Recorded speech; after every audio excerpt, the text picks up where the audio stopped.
Hey everyone, it's Sanji from KodeKloud, and today we're going to take a look at a tool that's going to help us make it easier to develop applications in a Kubernetes-based environment. Now, once you migrate to a Kubernetes-based environment, you'll notice that you experience some extra challenges from a development perspective.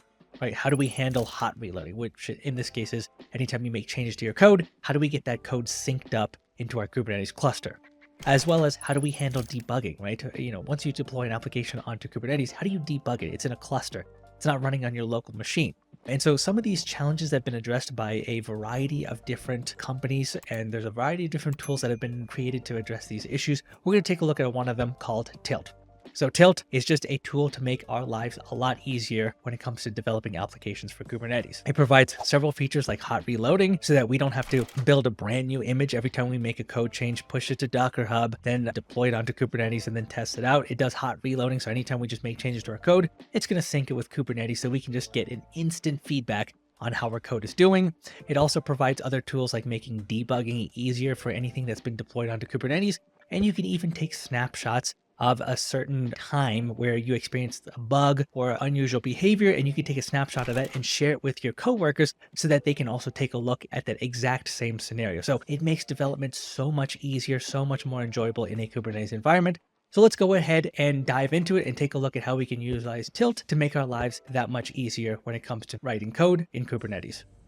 Now, before we get started working with Tilt, I want to talk about why Tilt was ultimately created, what problems it helps us solve, and how it can help make our lives a lot easier. So let's say that we have a Kubernetes cluster and we've developed an application. And let's say this is version 1 of our application, and we go ahead and deploy that onto a container or into a pod in our Kubernetes cluster. Now, over time, we're eventually going to make some changes to our code, fix some bugs, add new features, and we move on to the second iteration of our code, the second version. Once we make changes to our code, how do we actually test our code? How do we get our code deployed onto our Kubernetes cluster so that it's now running the version 2 of our application? Well, if you've worked with Kubernetes, you already know that this is a little bit of a painstaking process. So what we would have to do is we would take our application code and we would build a brand new Docker image with the version 2 application code. Then after we build our Docker image, we will then have to go and update our pod spec so that it points to version 2 so that Kubernetes knows to pull the version 2 image. And then we have to take our image, upload it to Docker Hub or whatever repository that we have where we store our images. And then at that point, Kubernetes can then pull that new version 2 image and run it on the Kubernetes cluster. Now, I want you to think about just how inconvenient this is. Imagine how much extra time it's going to add to the development workflow that anytime you want to make any changes, you would have to create a new image, push it to Docker Hub, update the pod spec before you can finally get it running, and that you can actually test to see if your code works.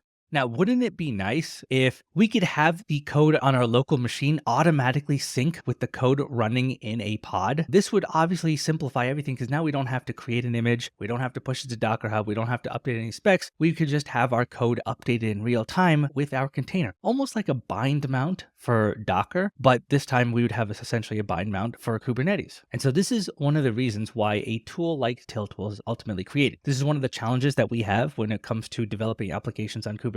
And Tilt, as well as several other tools, provide us the ability to sync our code automatically from our local machine to our container so that we don't have to always build a new image and update our pod spec just to test it out. It's going to automatically sync our code, and anytime it detects any changes, it's going to sync the code within your container as well. Now, I want you to imagine a repository where you have multiple microservices running, like you would in any microservices-based application. And I want you to think about just how difficult it would be to manage that, especially from a development perspective. You would have to make sure that all of your services are up and running in your Kubernetes cluster, then being able to take a look at all of the logs across all of your services. You can have a lot of terminals open so you can take a look at all of the logs, and you'll find that just developing applications that are operating in a microservices-based environment becomes extraordinarily difficult. And that's why Tilt was created. It's there to help you develop microservices-based application, and it's there to help you simplify the whole process. So let's take a look at a couple of other features that Tilt has to really simplify or has created to simplify the development workflow of a microservices-based application. Now, let's say that we have 3 different services deployed on our Kubernetes cluster. Now, obviously, we need to monitor all of those services. So we would probably have a terminal open for each one of these services, and we would stream all of our logs to each of those individual terminals. So anytime we wanted to see the logs for service 1, we'd take a look at terminal for that. Anytime we want to see the logs for service 2, we would take a look at terminal 2. And anytime we want to see the logs for service 3, we would take a look at the logs for that. And obviously, that's not the easiest way to work. In a microservices-based application, you're going to have more than 3 services. So being able to see all of the logs across all of your services is now a little bit more challenging than it would with a basic monolithic based application. And that's the great part about Tilt. Tilt provides a single pane of view where you can monitor and take a look at all of your services that are running. And it'll stream all of the logs to a single page. And then you could just go in, select which service that you want to work on, and you'll see the logs for that specific service. So now you're not bouncing between 100 different terminals to try and find which one has the exact logs that you're looking for. Now, anytime we're dealing with applications deployed on Kubernetes, we may need to be able to access our application for testing purposes. And that could be things like opening it up so that we can test an API, or maybe opening up another port for connecting our debugger. Now, we could create a Kubernetes service for each one of those things, but we may not actually want those. Maybe we just want to set up port forwarding. And normally we would just run the Kubernetes port forward command. But if you have multiple services, imagine having to run all of those port forwarding commands and setting up all of the ports manually. Instead of doing all of that, we could just define the ports that we want set up for port forwarding within our tilt file, and Tilt will set these up for you. So we could set up one port so that we can actually access our application for troubleshooting purposes. And then we could set up another port for our debugger to actually connect to our application so that we can actually debug the state of our application. And that's all done within Tilt. And you can do this across every single service that you have within your repository so that you just run one single command and all of the ports are open automatically for you. And so these are just some of the features that Tilt have to make our lives easier. It's got plenty more, but we don't want to spend too much time going over all of the individual features. So let's go ahead and dive into the demo, and we'll take a look at how we can set up our Tilt file so that we can simplify the whole development process of our microservices-based application.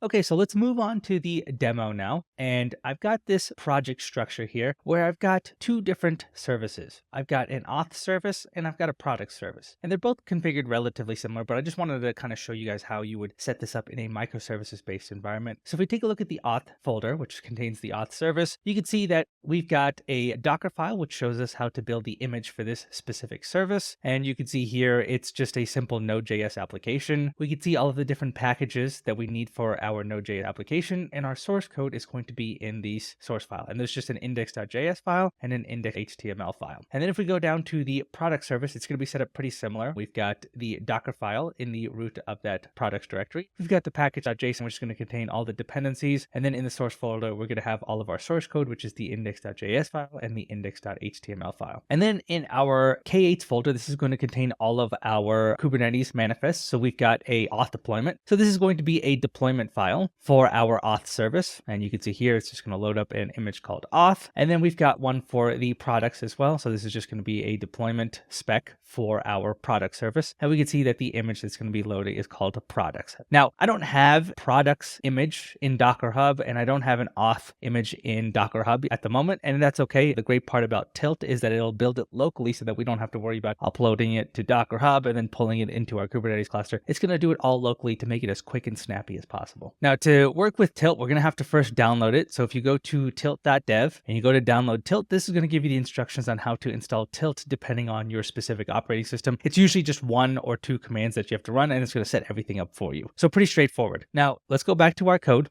And what we want to do is to work with Tilt, everything is going to be defined in what's called a Tilt file. So in the root of our project directory, we're going to create a new file, and this is going to be called Tiltfile, and it's going to be with a capital T. And if you're working with VS Code, they actually have an extension to kind of help you write your Tilt files and make sure that there aren't any errors. So if you just search for Tiltfile, it's going to be made by the Tilt dev team. This is going to just give you some syntax highlighting and a few other things as well. So a little bit convenient, but not necessary. All right, so let's go to our Tilt file. And now what we want to do is we want to tell Tilt what Kubernetes resources we want built. And so all of our Kubernetes manifests are going to be defined here. So we've got one for each service in our application. And so the way to specify the K8s manifest is you do K8s _ YAML, and then you provide the path to the specific manifest that you want deployed, or that you want Tilt to kind of manage and deploy for you. So let's start off by doing everything for the auth service. So we'll configure all of the auth service, and then we'll do the same thing for the product service. So to get to the auth deployment file, we'll say K8s tilt-auth-depl.yaml. So this is going to load up that deployment spec, and it's going to actually deploy it to our Kubernetes cluster. And keep in mind that if you are working with customized with Helm, which a lot of people are, Tilt actually works with them. So you could actually say k8s_YAML. And then here you could say Helm, and that's going to tell it that you're going to pass in a Helm chart, and then you pass in the chart directory. Or if you're using something like customize, we can also do the same thing. We could say customize, and then the path to the configuration for customize. So it doesn't matter which tool you're using. You'll see that Tilt works with both of them. We're not using Helm or Customize, so we're just going to remove this. And we're just going to be working with straight YAML manifest. And then the next thing is we have to tell Tilt how to actually build our auth service. So we've told it how to deploy it to Kubernetes. This is going to be our spec, but we have to tell it how to build the image. So this is kind of like the equivalent of doing like a Docker build. Like, how do I create the image? Where's the Docker file? What are all the steps? And so here we have this configuration called Docker build. And we're going to give it a name. So I'll just call it whatever you'd like. I'm going to call this auth, but the name is kind of important because this name has to be the same name that matches up in your deployment spec. So here the image is called auth. So it's going to name the image auth here. So that's the name we're going to give for our Docker image. And then what we need to do is specify the context for our service. So basically, like, where can I find the Docker file? Where's going to be all of the configuration for that specific service? So everything in auth is going to be under the auth folder. So I could just say auth. So go into the auth directory, and in the auth directory, you'll find your Docker file on how to create our image. All right, so let's go back to our tilt file. And so this is all we need to kind of set up one of our services, get the Kubernetes specs, get it deployed, and then have it build the image, and then make sure that image has been running in our Kubernetes cluster. So to work with Tilt, we have the tilt command. And if I do a --help, this is going to show us all of the different options.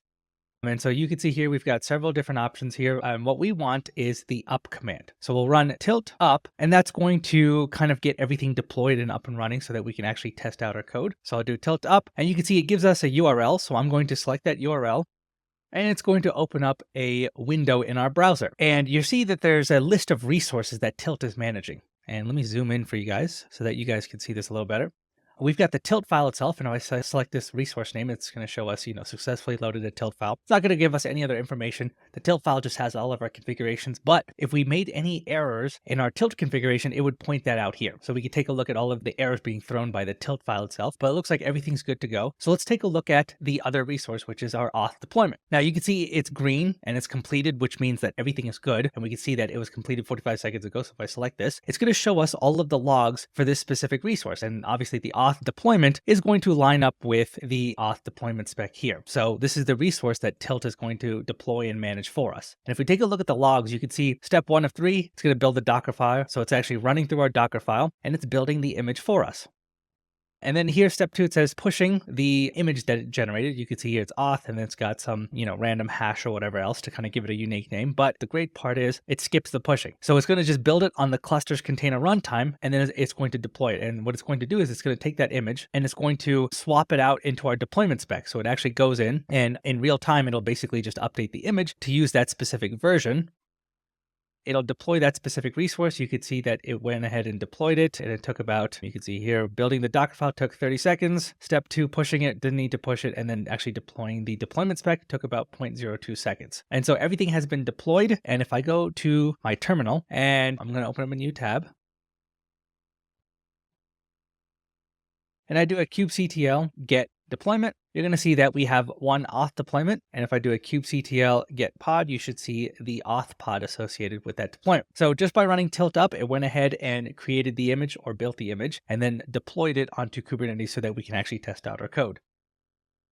So that's great and all, but let's go ahead and actually access our application to see if everything's up and running. Now, if I go to my deployment spec, I don't actually have, a service. I don't have a node port service or a load balancer service. So there's no way to access our application. But I can go ahead and create a service, but if one of our services doesn't need a Kubernetes service in production deployment, I don't want to have to create a service just for, development purposes. So instead, we can set up Tiltfile to configure port forwarding automatically for us so that we don't have to create a service.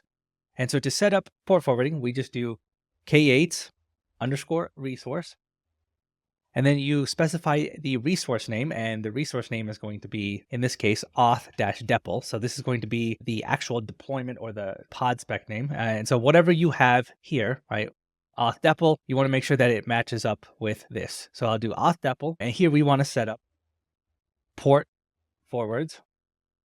And here I'll set this to be, let's say, traffic coming in on port 3000, forward it to whatever port my container is listening on. So my application is going to be listening on port 8000, so I'll do 8000. We'll save that. And after I save it, I don't really have to do anything else, actually. I can go back and you'll see that after I saved it, the tilt file updated and it told me a couple things. So the great part is it automatically detects changes and it automatically updated it, but it noticed some errors. So it says unexpected keyword argument port forward. And this should be port forwards with an S. So it caught that error. I'm going to add an S. I'll save it. And you're going to see that it's going to run again. And you can see that it successfully loaded the tilt file.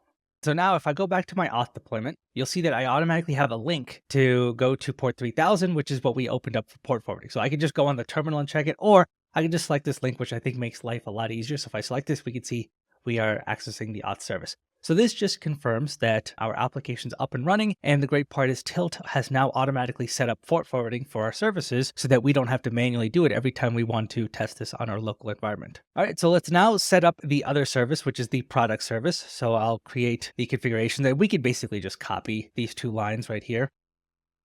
And here, instead of being auth-depl, we want to do products-depl. So I'll say products-depl.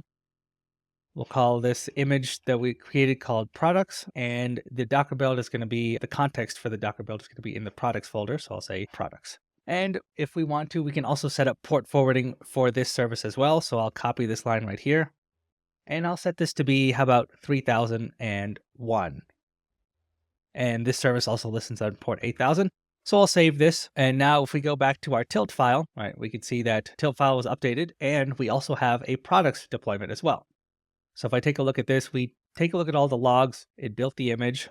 It then went ahead and deployed it. And so you can even see all of the logs for our application. And that's the great part, right? It's going to constantly stream the logs from our Kubernetes clusters to this page right here. Right now, it only printed out one log, which is just server running on 8000. But any other logs that would be occurring, it's all going to be streamed here. And if I want to take a look at the auth deployment logs, I just go here and it's going to show us the logs for that specific deployment. But we've got this here. So let's now go ahead and test this out. And I see that there's some sort of issue right here with the port forwarding. And that's just because I forgot to rename this to be products-depl. All right, we'll save that. And then once that gets updated, we can now see that localhost 3001. If I select this, we can see it opens up the products service page. Great. So we now got all of our microservices up and running. And so now anytime we want to set this up in our local and development environment, all we have to just do is a tilt up and it's going to deploy everything for us and set up all of the port forwarding. Now, if I go to my application and we can just go to the auth service, I've got an endpoint called status. And so here in the status page, if we see, it's going to show us that this is version 1. So if I go to localhost 3000/status, we can see that this is version 1. Now let's go ahead and make changes and see what happens. What does Tilt actually do for us? So I'm going to change this to be version 2. And remember, if we weren't working with Tilt, we'd have to build the image, push it to Docker Hub, update the deployment spec. But with Tilt, it's going to simplify a lot of things. So let me hit save. And what I want to do is I'm going to go back to here and we can see that something changed 5 seconds ago in our auth deployment. Let's take a look at the logs. And so now if I go back to the status page and I hit refresh, we can see that it's using the updated version. This is version 2, which shows that Tilt went ahead and updated all of the code for us. And now we get to use version 2 of our application. And all we had to do was just change our source code and Tilt handled everything else. We don't have to run any other commands. We don't have to do a Docker build. We don't have to do a Docker push. Tilt does all of it for us. Now, the one thing I don't like is if we actually take a look at the output here, every time we make a change to our code, Tilt will recognize it and it'll rebuild an image. And this only takes about a couple seconds. Like if we actually see how long it takes to build the image, it's 40 seconds. But that's because this is a very simple demo application. Obviously, with the large code base, this could take a lot longer. And so it's inefficient to have Tilt rebuild an image every time we make a couple of changes to our code. Instead of rebuilding an image, we'd rather have Tilt sync the code real time to the Docker container that's running in Kubernetes. That way we don't have to build an image. It's just going to update the code in real time. And it's going to save us some time. Like I said, this is just an example demo, so it only took 0.4 seconds. But in a real world application, it's going to take a lot longer. So we want to speed this up. So we can have our code base automatically synced with whatever containers running in Kubernetes so that we don't have to rebuild an image every time we make changes. It's just going to sync the code. And so to do that, we'll go to our tilt file. And we'll take a look at our configs here. So what we want to do is we want to update the Docker build command. And so when you set up the Docker build command and you specify the context, which is the auth folder for our auth service, basically anytime any file in our auth directory changes, it's going to rebuild the image. And that's the default configuration. But what we want to do is we want to set it up so that, if we take a look at what files we're going to be changing, if we change anything in our source code, we want to, instead of rebuilding an image, we want to just sync that to the container. So we want to sync whatever's in our source folder to be whatever's in the container running in our Kubernetes cluster so that we don't have to rebuild an image. Because by default, anything that changes in this auth folder will automatically trigger a rebuild of an image. But we're going to be changing our source code a lot, so we don't want to do that. So we're going to update our Docker build, and what we're going to do is we're going to pass in another argument. And here, this is going to be live_update. So this is the configuration that you need to actually sync the code to the container. So we'll say live update. And what we want to do is we want to say sync, and we have to specify the directories that we want to sync. So on our local machine, we want to sync auth/source. So we're going to sync anything in this folder that changes, and we want to sync it to a folder in the container. So what folder? Well, that's going to really be based on how we set up our Docker file. So in our Docker file, our application is going to be deployed in user/app. So we want to sync the auth source folder to be in /user/app/source, because that's where all of our code's going to get copied to. So we'll say /user/app/source. Okay, and so we'll hit save. And we've just changed this for our auth deployment, and so we'll just use that for testing purposes. And once we confirm that it actually works, we'll then update the product service as well. All right, let's go back to our tilt file. You could see that it's thrown an error, and we could see wanted a primary expression, and this is on line 2. So let's just quickly fix something here. And obviously I need to wrap this in quotes. That's why we got the error.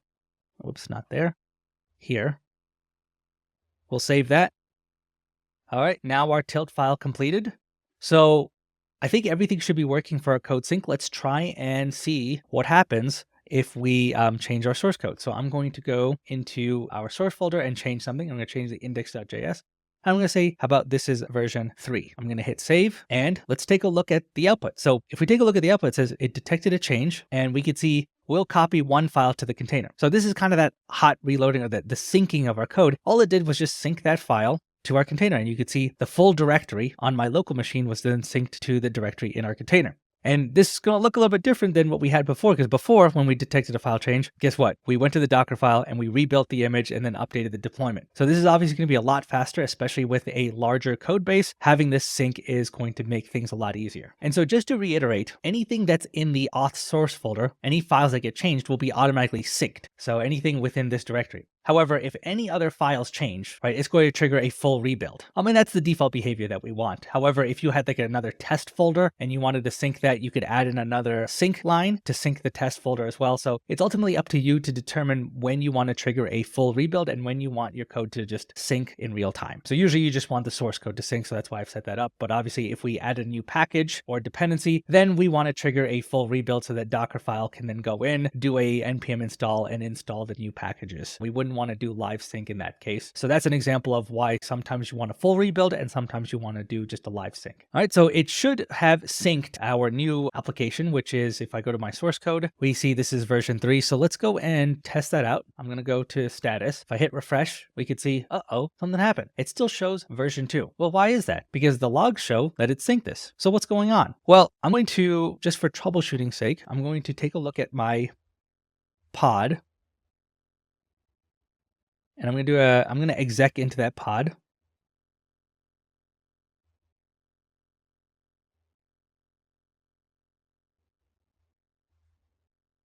And let's go into our source folder and see if it actually changed. So if I go into source and I cat that index.js file, right, we could see that it shows this is version 3. So the code did sync. It did copy the file over. But for some reason, when we test our application, it's not showing that. Now, the reason for this is that anytime you sync files, anytime the files get copied over, you have to restart the process. And that's how any application works, right? After we sync the file, we then have to restart Node.js in this case so that it uses the new code. And that's something that we can make use of within the Node.js ecosystem. We can make use of NodeMon, which is a tool that automatically looks for code changes. And if it notices a code change, it will restart the node process. And so if I go back to my package.json file, we've got these scripts. And so there's this one called dev. And what this is going to do is it's going to run NodeMon. Running NodeMon instead of the default command, which is node will just run the application. Whereas NodeMon will actually take a look at our code, and anytime it makes changes, it'll restart the process. So this is great for a development environment where we're making changes, and whenever our code syncs or whenever Tilt syncs our code, the NodeMon application or library will restart the code within our container. So we need to make sure that we, instead of running node index.js or source index.js or the default command, we need to override that command and run, and this is specific to Node.js, but the command we want to run is npm run dev. So that's going to trigger this script to actually run this command. So we have to overwrite this command. How do we do that with Tilt? Well, within the Docker build command here, we can add in a entry point option. So I'll say entry point equals, and then whatever you want your new command to be. So I'll say npm run dev. And what this is going to do is it's going to take this command and it's going to overwrite the default command that we have within our container. And in addition to that, you can see that I also have arguments and some args within my Docker file. So if you want to overwrite any of the arguments, you can also do that as well within Tilt. So if I want to go in, I could say build underscore args equals, and then we can add in, let's say I want to set node underscore env to be development. So this will overwrite the default value of production, and it's going to set it to be development so that we get access to all of our development tools. All right, so let's save this and let's test this out. All right, so if I go to my Tilt file, we can see everything's good. Auth deployment has been deployed. Let's just see. So right now we can see it's version 3, but let's test to see if the live reloading actually works. So I'm going to go in and I'm going to change this to be, this is version 4.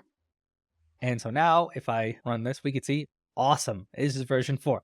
So what happened was Tilt synced the code into our container, and then NodeMon saw that the files changed and it restarted the Node.js process so we could see the new updated code. Okay, so we've got that working. Let's go ahead and now set up the products service with the live syncing and all the other features. So here we're going to go to the Docker build, and what we want to do is basically copy the same thing. So we want, and actually I'm just going to copy this from my local machine so that we don't have to watch me type this out. So I'll paste this in here. And so it's the same thing. I've got the build arguments. It's going to set to development, and then live update is going to sync the product source directory to the source directory in the container. And then we want to do npm run dev so that we can get access to NodeMon. We'll save this and let's go ahead and test this out as well. So I'm going to go to the product service, which let's get the link for that. It's going to be 3001. And if I do /status, we can see that we're running version 1, and if I update the code, and I'll make this, how about version 2? We should see that it's running version 2, and we should see that we didn't do a full rebuild, we just synced our code. And you can see the logs that are being generated by NodeMon, so that's going to be streamed in real time to this Tilt window. Okay, so now how do we actually go about debugging our application, right? Debugging becomes a little bit more challenging within Kubernetes just because it's running in a container. So we need a way to access the debugger of our application and connect to the container. Now, if I go to my configuration, go to my package.json, you can see here I've got this command when I start the process, which is inspect 9229. So the debugger is going to be running on port 9229 of the container. So what we want to do is we want to set up port forwarding to port 9229 so that we can actually access the debugger from our local machine. And so we already saw how we could set up port forwarding here. And all we have to do is just open up another port. So if you want to set up multiple port forwarding rules, we're just going to change this to be a list of ports. And so if I want to set it up for the products deployment, I can just add a new one. And I'll say, for any traffic, we'll say on our local machine on port 9000, we want to forward it to 9229 in our container. So any traffic to port 9000 on our local machine will be redirected to 9229 in our container. And that's because, once again, if we take a look at the package.json, the debugger is going to be listening on port 9229. So I'll set this up. I'll save this. And let's just make sure that the changes took place. So if I look at my products deployment, we've got 2 links. And so that one's going to be for our debugger. And so now if I go back to my VS Code configuration, when I set up the debugging, anytime I want to set up debugging, I have to now go to port 9000. And that's because that's what port we're listening on our local machine. The rest of the configuration here is going to be specific to, setting up debugging within VS Code and Node.js. So don't worry too much about that. The only thing we really need to care about is the port 9000. So in our products service, I'm just going to go into the index.js. And what we could do is I could just, set up a breakpoint. And so this is just going to be a quick test just to verify that we can actually connect to the debugger. I'm going to go ahead and go to the debugging page, and we're going to start the remote debugger. All right. And so that's running. So now if I send traffic once again to my product service, right, it's going to load, but that's okay. That's to be expected, right? And you can see that it triggered the debugger. And so it paused the code right where I told it to. And that's all while running in a container. So it's connecting to the debugger into that container through the port forwarding process. And at that point, we have access to all of the different debugging utilities.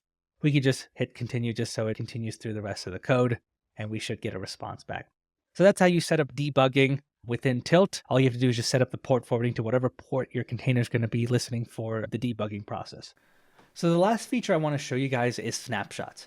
So as I'm working on this on my local machine, what if I want to, get some help from a coworker, or maybe I want to save the output later just for analysis so that I can just, work on this a little bit later. And I want to just take a snapshot of the state of everything. So all of the logs, everything that's happening across all of my different microservices. Now you might think that's, we could just copy some output from some terminals and then just save it to some files. But imagine if you had 50 microservices. Imagine trying to save the state for all of them. With Tilt, we have a feature called Snapshots, where we can take a snapshot of this window and it's going to, store the state of everything that's happening in your development environment so that you can either share it with a colleague or analyze it later. And so all we have to do is just select the snapshot button and select Save Snapshot. And that's going to download the snapshot here. Okay, so I downloaded that snapshot file and I've just copied it to my repository here just so that we can take a look at it. So if you wanted to, share the state of your environment to a coworker, or if you want to take a look at it later or on a different machine, all we have to do is just run the command tilt snapshot view and then the name of the snapshot file, which is going to be tilt-snapshot, and then run that. And it's going to open up in a new window a snapshot of your environment. And so everybody else who needs to take a look at this environment can then just take a look at it. So it's as easy as just taking a snapshot and then sharing it with whoever else. And it's going to open up a window to that specific snapshot. And you can see here, snapshot local products depot dash overview. So it takes a full snapshot of everything all at once. And all you have to do is just run that tilt snapshot view command.